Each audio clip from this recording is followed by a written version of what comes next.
안녕하세요. 보타임의 미국 소식입니다. 5월 14일 헤드라인 뉴스를 전해드리겠습니다. 보타임의 앤드류 크라이드 조지아주 하원 의원이 하원 감독청문회에서 1월 6일 사건에 대하여 이야기를 하고 있습니다. 1월 6일 사건은 민주당과 라이너들이 이야기하는 것처럼 테러나 반란이 아니라고 하면서 일반 방문객들이 흥분하여 의사당으로 들어간 것밖에 없다고 이야기를 합니다. 즉 방문객들이 누구를 죽인 적이 없고 해를 입힌 것이 없는데 무슨 반란이고 무슨 테러냐고 하면서 오히려 죽은 사람은 방문객이 죽었다고 이야기를 하고 있습니다. 의원은 우리가 좀 더 진실해지고 솔직해집시다 하면서 연설을 마치고 있습니다. MTG 의원이 AOC 의원에게 우리가 좀 더 토론을 하자고 이야기를 하니까 AOC가 아무 말도 하지 않고 내빼니 MTG 의원이 원래 좌파들과 사회주의자들은 실제적으로 겁이 많은 겁쟁이들이라고 하면서 왜 디베이팅을 못하냐고 따지고 있습니다. 이 트윗이 올라오자 라이너 중에 한 명이 긴진적 한다는 소리가 AOC는 원래 개인적으로 디베이팅을 하지 않습니다. 개인적인 어떤 논쟁을 하지 않기로 유명합니다 하고 감사하는 말을 하고 있는데 역시 라이너답습니다. 그런데 AOC가 다른 사람들하고 논쟁을 많이 이끌어오고 있습니다. 극좌적인 논쟁을 항상 하는데 MTG가 자기가 언제든지 그 논쟁에서 이길 자신이 있으니까 생각이 나면 나한테 연락을 하라고 지금 트위팅을 하고 있습니다. 가자 지구에 은신하고 있는 하마스 테러범들이 1,500발이 넘는 로켓포를 지금 이스라엘을 향하여 날리고 있습니다. 이에 대하여 이스라엘에 주둔하고 있던 미 국방부 관계자 120명을 C-17기로 태우고 유럽으로 피신시켰다고 국방부가 발표를 하였습니다. 한편 이들 하마스는 고층 민간 아파트를 빌려서 지하에는 탄약고, 2층에는 저격용 로켓포 이런 식으로 각 층별로 여기저기에 분산을 하여 공격을 가하고 있으며 이들은 일반 시민들을 인질로 잡고 있으면서 이스라엘의 공격을 피하고자 합니다. 이스라엘은 가급적 민간인의 피해를 줄이기 위하여 계속적으로 방송을 하면서 여기에 지휘본부에 대하여 타격을 가하고 있다고 합니다. 과연 이 많은 로켓포를 누가 공급을 해주었을까요?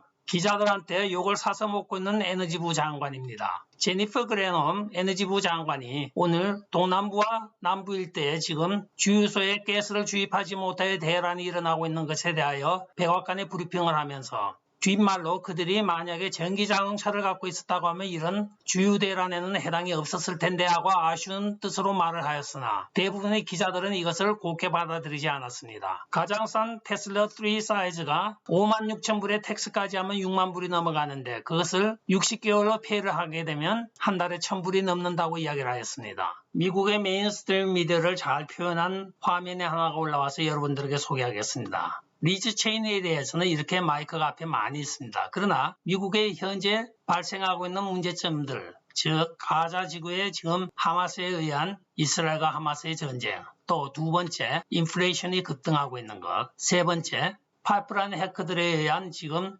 휘발유 공급 문제, 실업자 증가율, 국경 문제 이렇게 미국에 당면하고 있는 5가지 문제를 하는 브리핑에는 마이크가 하나도 없습니다. 이게 소련의 어떤 언론 매체에서 올린 짤인데 아주 의미가 심장합니다. 네, 결국 해커들에게 500만 불의 돈을 주고 말았습니다. 며칠 전에 보도해드렸던 컬로니얼 파이프라인에 대하여 해커들이 자기들이 원하는 것은 이렇게 혼돈이 아니고 돈이라고 하였습니다. 그러나 동남부 일대와 미국의 거의 40%에 해당하는 지역을 커버하고 있는 컬로니얼 파이프라인이 셧다운이 됨에 따라서 1,000곳이 넘는 주유소가 기름을 공급받지 못하여 주유를 하지 못하는 사태가 벌어졌습니다. 백악관에서도 긴급회의를 열어 대책을 논의하였으나 방법을 찾지 못하고 단지 조 바이든은 합의금 400만 불을 줄 수가 없다고만 이야기를 하고 있었습니다. 답답한 사람이 우물을 판다고 컬로니얼 파이프라인에서 오늘 500만 불을 주고 해킹 랜섬웨어를 해제하였습니다.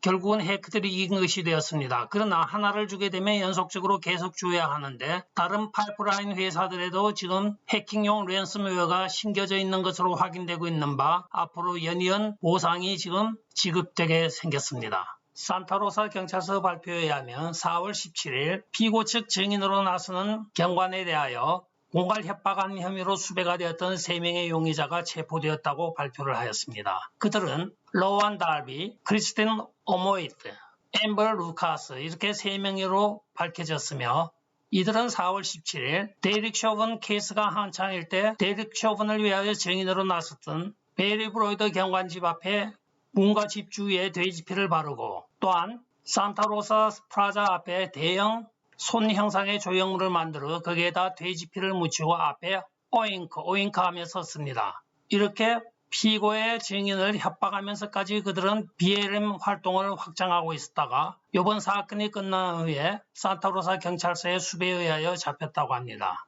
불과 얼마 전까지만 해도 이들이 무슨 짓을 하든지 심지어는 연방정부를 불을 태우고 침입을 하여도 내버려 두었었는데 지금 상황이 좀 변하고 있는 것 같습니다. 이들을 즉시 체포하여 오늘 수감하였다고 전해지고 있습니다. 그리고 오잉크라는 뜻은 아이들이 특히 많이 쓰는 용어이기도 한데 돼지 이런 뜻이 아니고 실제로 꿀꿀하면서 아주 조롱하며 경멸하는 뜻으로 많이 쓰고 있습니다. 지금 약간씩 상황이 바뀌어져 가고 있는 것을 저만 느끼고 있는 것인가요? 점점 좋은 쪽으로 법치적으로 상황이 바뀌고 있는 것 같습니다. 끝까지 시청해 주셔서 감사합니다. 좋아요, 구독, 알림 그리고 공유 부탁드리고요. 댓글 많이 부탁드립니다. 안녕히 계십시오. 바이.